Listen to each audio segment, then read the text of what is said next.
What's up, guys? Coach Bobby. Today, I want to talk a little bit about the GHR, understanding some modifications for this.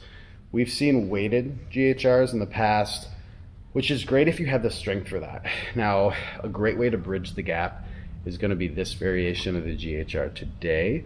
And just for like reference, like why we practice this one is a great one to develop knee stability in the back side of the knee, but it also helps develop better depth in your squat variation. So the stronger you are on this movement, the more controlled and stable your squats are going to be. And basically that strong hamstring strength gives your quadriceps something to work off of.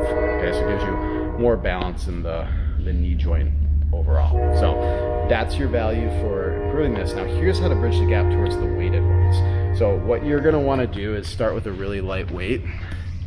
You're going to focus on maintaining your hip angle. So you don't want to come down and then have to retreat with the hips and bend at the hip joint. So proper rep on this is to maintain the open hip. You get down, let the weight go. You're going to want to keep the hip angle open on the way up.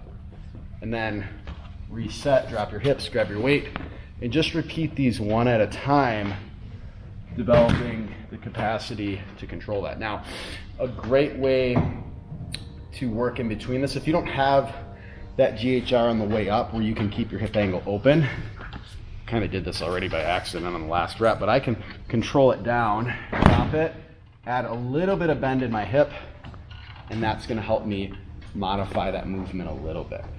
Otherwise, scaling this one, you're just going to hit the eccentric down, trying to keep the hip open, and then spot yourself back up and repeat.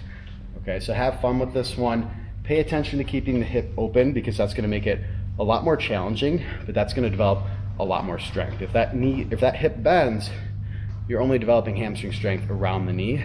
If you keep the hip open, you also develop hamstring strength around the hip joint as well as the glutes in that movement.